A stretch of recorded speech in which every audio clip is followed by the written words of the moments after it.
Hello FPL fans and welcome back to the channel. Today we've got the team selection for FPL GW16 where we have activated our wildcard. Just before we get into the video, please consider getting subscribed and liking to show support for the channel, and share this video with your friends if you guys are enjoying this type of content. Please don't forget to check out SofaScore as they provide amazing stats for over 22 sports, and with that being said, let's get into the video.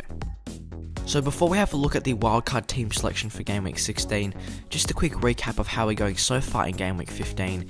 In goals, McCarthy got me 6 points by getting a clean sheet against Fulham, which was nice to see, and Target continued the good defensive form as he got himself another clean sheet, making it 3 in a row for Aston Villa. In the midfield, De Bruyne blanked with 3 points, but Fernandes clutched up with a huge 12 points as he got himself a goal and an assist plus 3 bonus points. Up top, Calvert-Lewin could only manage 1 point as he picked himself up a yellow card and couldn't convert his good chances.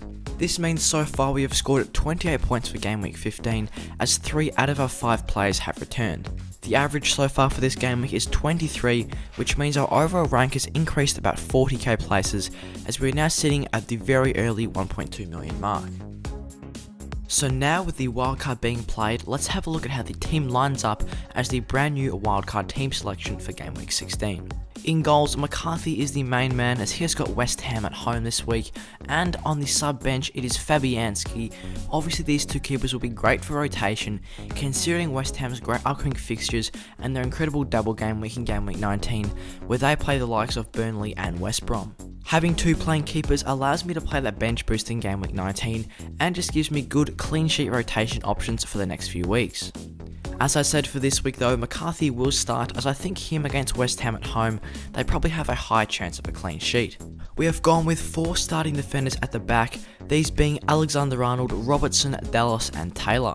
We have gone with the double up on the Liverpool defence as Alexander-Arnold scored 9 points last week and seems to be coming back to his usual self, and I think with Liverpool's great upcoming fixtures, Alexander-Arnold will be keen to cash in on some big points. Also, Andy Robertson has obviously been incredible so far this season as he is the second highest scoring defender and has reeled in 1 goal, 5 assists and 4 clean sheets. And once again with Liverpool's great upcoming fixtures and their double game week in Game Week 19, I think it's a great opportunity to have 2 Liverpool defenders. Moving on to Stuart Dallas, he has been very impressive so far this season for Leeds and offers great versatility to their team as he gets good midfield time as well. Obviously this for FPL is great news as so far he has scored 3 goals, 1 assist and 4 clean sheets, and to be listed as a defender for £4.7 million, that is incredible value. Dallas has some great upcoming fixtures as well as he plays Burnley and West Brom as his next 2, and then for his double game week he plays Brighton at home and Southampton at home, so he's looking like a likely chance of potential clean sheets there, and there's always room for those attacking returns. And to cover for the defence, it is Charlie Taylor. He's coming in at £4.5 million and provides great value for his 2 assists and 5 clean sheets so far. Charlie Taylor has some great upcoming fixtures as his next 3 include Leeds, Sheffield and Fulham, which I think especially against Sheffield and Fulham could be a great opportunity for him to get a clean sheet. Also, he does have a double game week in Game Week 19, which is a bit tricky as he faces West Ham and Liverpool, but I will be tossing up whether I keep him or not, or release him from the team to swap him for another player for that double game week. Saying that, with the 4 starting defenders, the defender on the bench is Vladimir Sufal. He is obviously going to be coming on for the double game week for one of my starting defenders at the moment.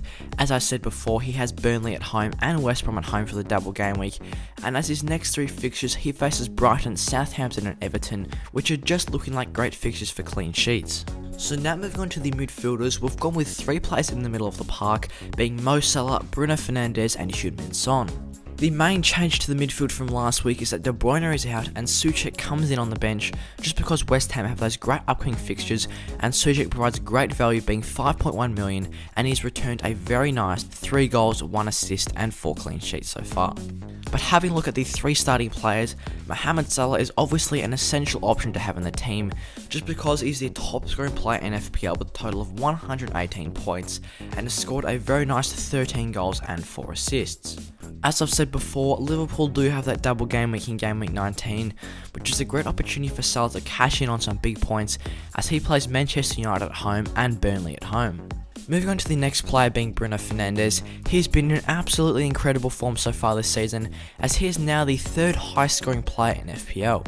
Bruno Fernandes has reeled in a very nice 7 double-digit hauls so far this season and has got himself 10 goals and 7 assists. Fernandes is another one with a double game week in Game Week 19 as he faces Liverpool and Fulham as his opponents there. Obviously Bruno is such an essential option to have as he just keeps getting those consistent returns for the Reds. And to cap off the midfield, it is of course Heung-min Son. So far he has scored 116 FPL points, making him the second highest scoring player in the FPL. Son has scored 11 goals and 4 assists so far this season and has been absolutely prolific for the Spurs up top.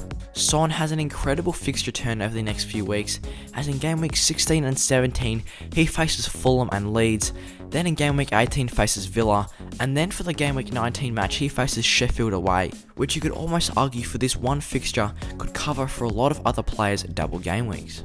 So now taking a look at the 3 forwards, it's Shay Adams, Patrick Bamford and Anthony Martial. Shay Adams has scored 69 points so far this season and provides great value for his £6.1 million price tag. This season Shay Adams has reeled in 4 goals and 5 assists and has been prolific, especially since Danny Ings' departure from his injury.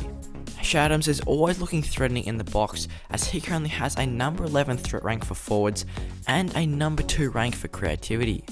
Shay Adams has a mixed bag of fixtures over the next few weeks as he faces West Ham, Liverpool and then has a double game week against Leicester and Leeds.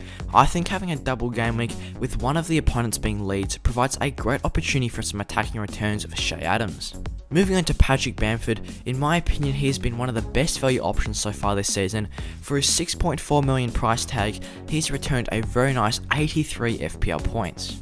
This comes about as he has scored 9 goals and 3 assists so far this season and has got some very nice upcoming fixtures to accompany that. His next 2 matches include West Brom and Tottenham, and then had a double game week in Game Week 19 against Brighton and Southampton. These 4 fixtures provided great opportunities for Patrick Bamford to continue his incredible form so far. Martial is a bit of a risky pick at coming in at £8.7 million. I am tossing up between him and Calvert-Lewin, since the likes of James, Richarlison and Dean will be coming back into that Everton side. But in the last 3 game weeks, Anthony Martial has recorded 1 goal and 4 assists and has looked likely for those attacking returns throughout the matches. Martial obviously has that double game week in Game Week 19, which does make him a more appealing option, and also considering that he has a 4% ownership, he could be a nice differential pick up top. His double game week does feature Liverpool and Fulham, so if you could cash in on some points there, he could prove to be a strong FPL asset. How the bench will line up for Game Week 16 is Fabianski, Soufal, Souček and Anguissa. So now having a look at the chips that we have available, in terms of the bench boost, free hit and triple captain, they are all still currently in play, but we have used our first wildcard in Game Week 16, meaning our second one will only be available next week in Game Week 17. In terms of when I'm going to be using my upcoming chips, I think in Game Week 19 I am going to use a bench boost and potentially in Game Week 18 play the free hit. So that's what we've got for today for the team selection of FPL Game Week 16. I hope you guys enjoyed the video. If you did, give it a like and subscribe to show your support for the channel, and once again share this video with your friends if you guys are enjoying this type of content. And with that being said, I'll see you guys in the next one.